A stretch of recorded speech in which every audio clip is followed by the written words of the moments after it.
A Aule foi dada a tarefa de esculpir Arda, o mundo, criando e elaborando todas as substâncias primordiais.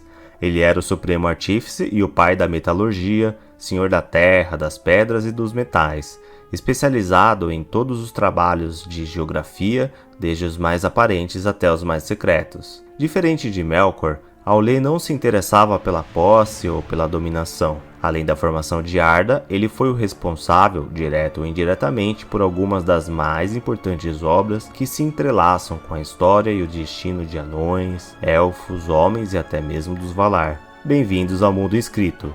Eu me chamo Pietro Abate e neste vídeo vamos falar sobre algumas das obras de Aule, o grande Valar ferreiro e mestre dos ofícios. Aule esforçou-se para ser fiel aos desígnios do grande criador Ilúvatar, enquanto Melkor desejava apenas controlar, subverter e escravizar, deformando ou destruindo tudo que não fosse sua obra. Houve acirradas lutas entre ambos até mesmo antes da criação de Arda, quando só havia a música dos Ainur. No entanto, Aule passou a evitar um embate direto, temendo os danos que seriam causados ao mundo. E ele estava certo em manter essa postura porque, de fato, algumas dessas batalhas tiveram consequências terríveis, com imensos terremotos, inundações e cataclismos, e com eventos que alteraram a formação do mundo, gerando cordilheiras, mares, oceanos e novos continentes. Ansiando por alunos a fim de transmitir seu legado, e impaciente em relação à chegada das crianças de Ilúvatar, Aule criou sua própria raça de seres, os anões. Ele os fez de pedra e os animou com sua própria força vital. No entanto, ele não tinha uma ideia clara do que as crianças de Ilúvatar seriam, e por causa de todo o caos gerado por Melkor, Aule fez os anões fortes e teimosos, determinados a não se curvar ou se submeter a qualquer tipo de corrupção, como aconteceria aos elfos transformados em orcs. Apesar de tudo, Aule não tinha o poder de dar vida independente às criaturas. Ao retirar o pensamento delas por um momento sequer, elas ficavam inertes, ou seja, eram completamente dependentes do Valar para existirem.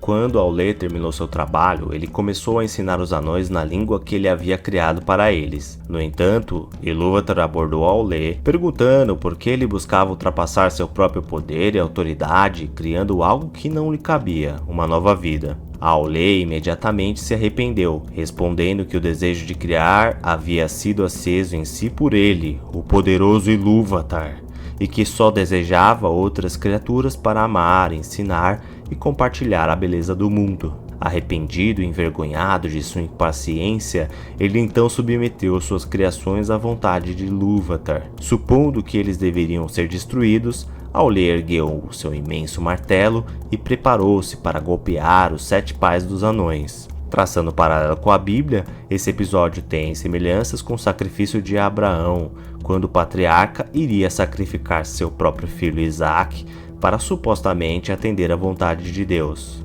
Mas Yahvé se apiedou e impediu que Abraão realizasse esse sacrifício. Voltando ao Silmarillion, quando Aule ergueu o martelo gigante, os anões recuaram diante do golpe que viria, assustados, mas Ilúvatar deteve a mão do Valar, demonstrando que havia aceitado as criações dele e dado espírito próprio aos anões. Caso contrário, eles não poderiam ter sentido medo e recuado diante do golpe iminente. Os anões são mestres na arte da metalurgia e da lapidação e são conhecidos por sua habilidade em trabalhar com metais e pedras preciosas. Eles também são muito hábeis em construir túneis e minas e são responsáveis por muitas das maravilhas arquitetônicas de Arda, como a cidade de Nogrod e a fortaleza de Khazad-dûm. As 2 lâmpadas dos Valar. Após Melkor escapar da ira do Valar Tulkas através da Porta da Noite, a Primeira Guerra terminou e os Valar puderam novamente se dedicar às suas criações. Em Arda havia a luz das estrelas,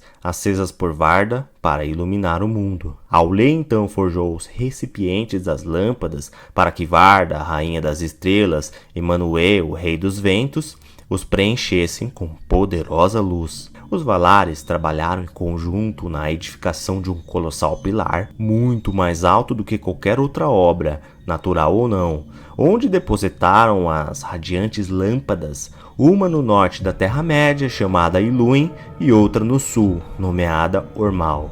Os vasos do Sol e da Lua. Depois que Melkor destruiu as lamparinas, o mundo mergulhou em uma era de escuridão e de caos. Então Yavanna criou as duas árvores cintilantes, Laurelin e Telperion, que possuíam brilho próprio, e durante algum tempo foram a fonte de luz para os Elfos e os Valar. No entanto, novamente Melkor atacou, com a ajuda da grande aranha Ungoliant, e as árvores definharam. Yavanna não foi capaz de trazê-las de volta à vida, mas conseguiu dar um último fruto em Laurelin e uma última flor em Telperion.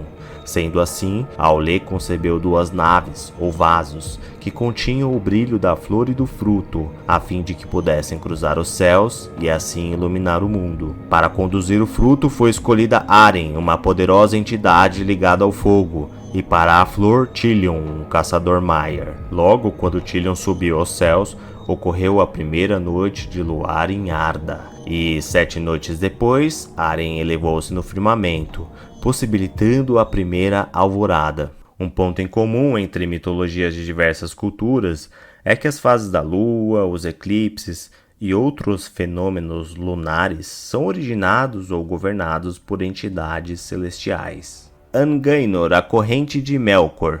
Aule provavelmente forjou as armas e armaduras dos Valar para a Guerra da Ira. Essa guerra teve início quando Earendil navegou até Valinor para pedir ajuda contra Melkor, ou Morgoth, na Terra-média. Então as forças dos Valar, juntamente com os Vanyar e os Noldor que residiam em Aman, viajaram nos navios dos Teleri. Na batalha que se desenrolava, quase todo o exército de Morgoth foi aniquilado, restando somente alguns dragões, Balrogs, orcs e outras criaturas sombrias. Quando Angband, o covil de Morgoth, foi destruído, ele fugiu para o mais profundo dos túneis, mas mesmo assim foi encontrado. Tulkas lutou contra Morgoth e o imobilizou com o rosto no chão. Melkor enfim estava derrotado. Ele então foi acorrentado com Angainor, a corrente que Aule havia feito, e foi levado prisioneiro. E o mundo teve paz por uma longa era. Aule forjou esta corrente com seus metais diferentes, cobre, prata, estanho, chumbo, ferro e ouro. E o metal que ele obteve desta mistura foi chamado Tilkal. Dessa forma, chegamos ao fim desse vídeo. Se você gostou, não deixe de se inscrever e deixar o gostei para ajudar o mundo inscrito. Um abraço e até o próximo vídeo.